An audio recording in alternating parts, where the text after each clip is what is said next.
जो लोग समस्त आसक्ति को त्याग कर अपने कर्मों को भगवान को समर्पित कर देते हैं, वे पाप से सभी उसी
रखते हैं, ऐसे लोग शीघ्र ही उस स्थिति को प्राप्त कर लेते हैं।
योगी ज्ञान में माध्यम के मन पर विजय पाने का प्रयास करते हैं, क्योंकि एक प्रशिक्षित मन सबसे अच्छा मित्र होता है, जबकि एक अप्रशिक्षित मन आध्यात्मिक साधन के लिए सबसे बड़ा दुश्मन हो सकता है।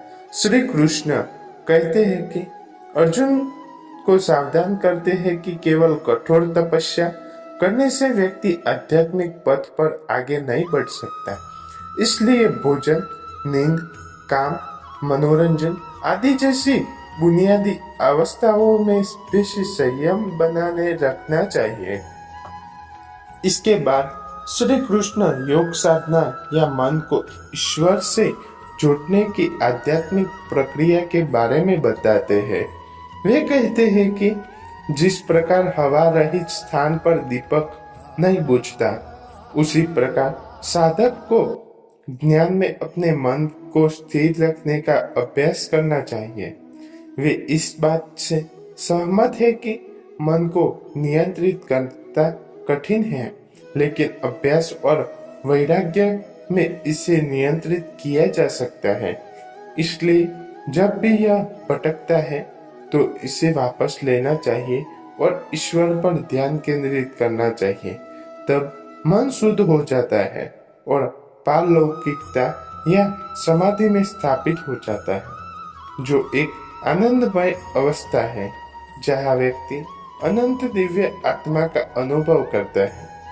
अर्जुन पूछते हैं कि उन आध्यात्मिक साधना का क्या होता है जो अपनी यात्रा शुरू करते हैं, लेकिन अस्थिर मन के कारण वे अपने लक्ष्य तक नहीं पहुंचते। श्री कृष्ण उन्हें आश्चर्य करते हैं कि जो लोग ईश्वर प्राप्ति के लिए प्रयास करते हैं, वे बुराई पर विजय पास करके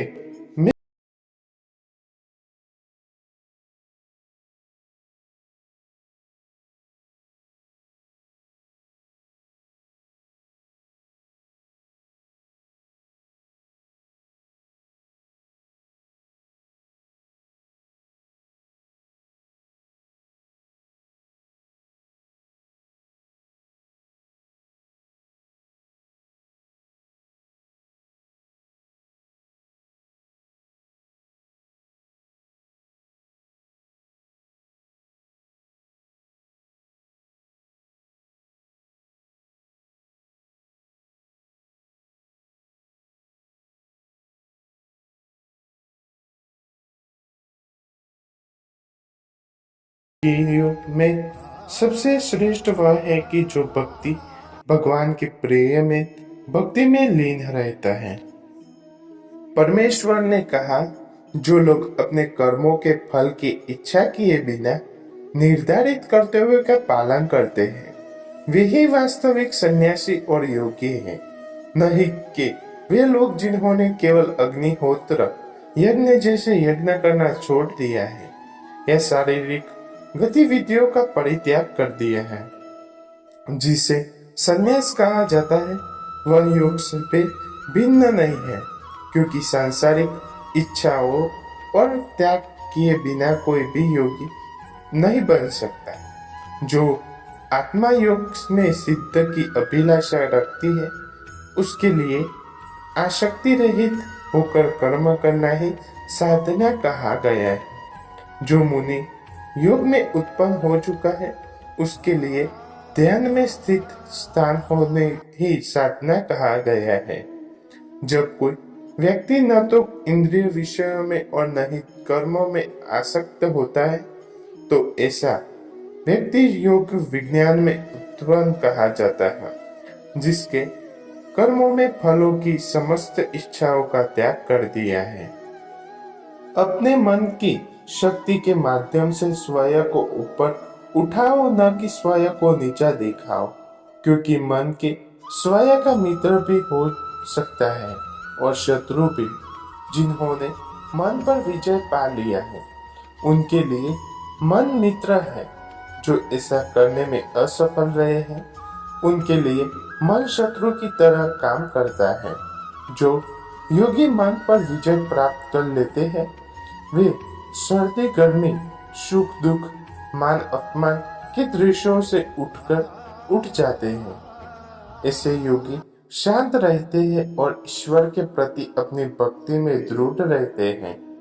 जो योगी ज्ञान और विवेक में संतुष्ट हैं तथा जिन्होंने अपने इंद्रियों पर विजय प्राप्त कर लिए हैं, वे सभी परिस्थितियों में अविचलित रहते हैं।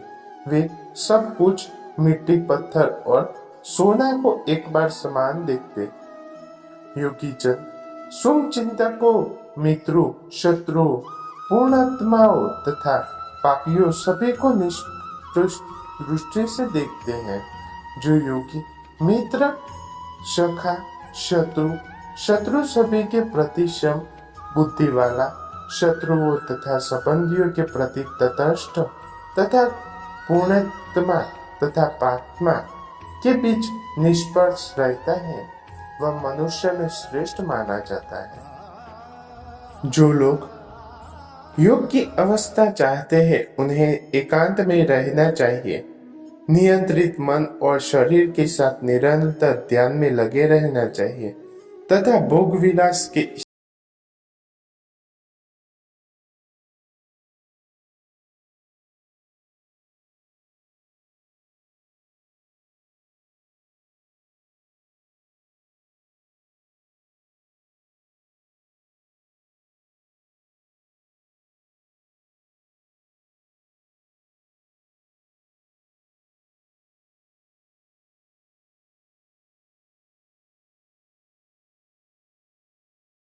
में केंद्रित करके सभी विचारों और गतिशीलताओं को नियंत्रित करके शुद्ध करने का प्रयास करना चाहिए। उसे शरीर, गर्दन और सिर को एक सीधी रेखा में मजबूती से पकड़ना चाहिए और आंखों को उधर उधर भटकते न देते हुए नाक की ओर, नोक पर ध्यान के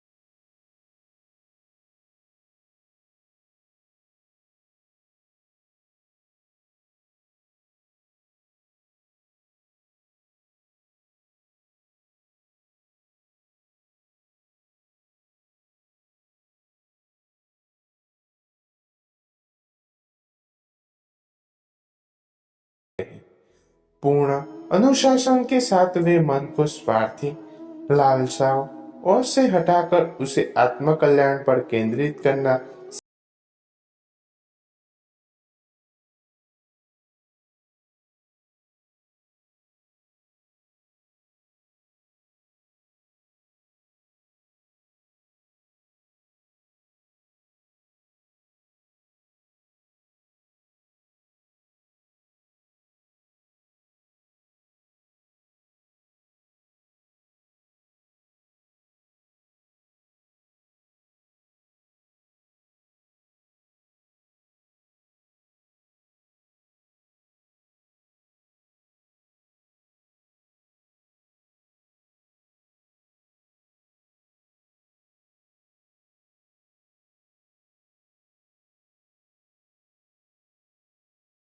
दिव्य आनंद का अनुभव करता है और इस अवस्था में स्थित होकर मनुष्य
शांत, बलवान और हठी है। मुझे ऐसा प्रतीक होता है कि इसे नियंत्रित करना वायु से भी अधिक कठिन है। भगवान कृष्ण ने कहा है,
उनके युगों तक रहने के पश्चात वे पुनः पृथ्वी पर ही पूर्णात्मा और समुद्र लोक के परिवार में जन्म लेते हैं।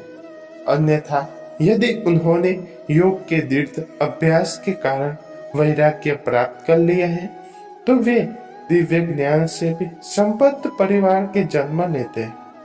ऐसा जन्म इस संसार में प्राप्त करना बहुत कठिन है। हे कुरुवंशियों, ऐसा जन्म पाकर हे अपने पूर्व जन्मों के ज्ञान को पूर्ण जागृत कर लेते हैं तथा योग सिद्धि के लिए और भी अधिक प्रयत्न करते हैं। वास्तव में वे अपने पिछले अनुशासन के बल पर अपनी इच्छाओं के विरुद्ध ईश्वर की ओर आकर्षित होते हैं। ऐसे साधक स्वाभाविक रूप से शास्त्रों के कर्म